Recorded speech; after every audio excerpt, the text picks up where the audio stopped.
Hey guys, welcome back. Today I'm sharing with you how to make a basic yet delicious home-style sambar to serve with idlis or rice.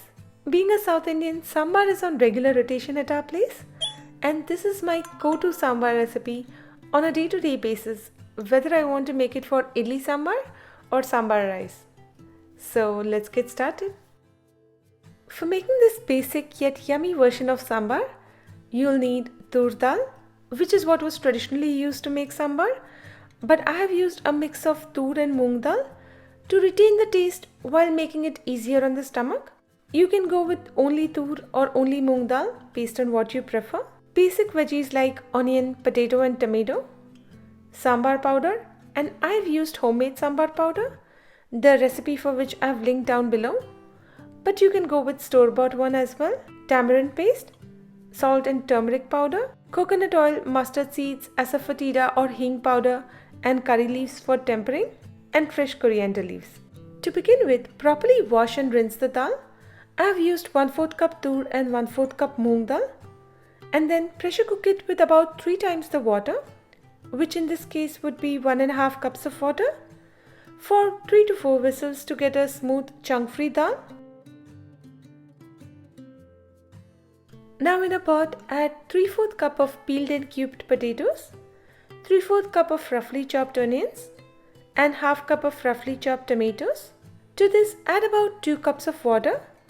You just need enough water to cover the veggies. 1 teaspoon salt and 1/4 teaspoon turmeric powder. And cover and cook on medium flame for about 10 to 15 minutes. Till there is a proper boil and the potatoes are cooked. You can insert a fork to check and see if the potatoes are done. Then add in the boiled dal to this. Mix well and cover and cook for about 5 more minutes till there is another good boil.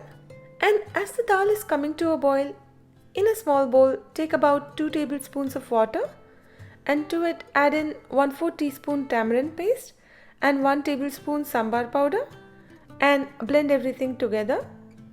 This helps the sambar powder to blend in well in the curry base. When the dal has come to a boil, add this spice blend in, another teaspoon of salt, and mix everything together. Here you can also add in the chopped coriander leaves, but I missed it and will add it later after the tempering, which is also okay. Now again, cover and cook on medium flame for another 5 minutes or so till it comes to a light boil. And as this is coming to a boil, start with the tempering, for which lightly heat up 1/2 tablespoon of coconut oil, and to this add 1/2 teaspoon of mustard seeds. When the mustard seeds start splattering, add in 10 curry leaves and 1/3 to 1/2 teaspoon of asafoetida or hing powder. Roast for 5 to 10 seconds till they get lightly roasted, and then turn off the heat and add this tempering to the sambar, which must be ready by now. And if like me you did not add it in earlier, add in 1/4 cup of chopped coriander leaves now and mix everything together. And there you have it, an authentic yet easy sambar recipe for making a delicious home-style sambar. Serve it hot with rice or idlis, dosas, vadas and appams, and enjoy! For the written and printable version of this recipe, check the link in the description box below. And if you like this video, please hit the like button at the bottom of this video. It really helps me out. And subscribe if you haven't already. Until I see you again, happy cooking!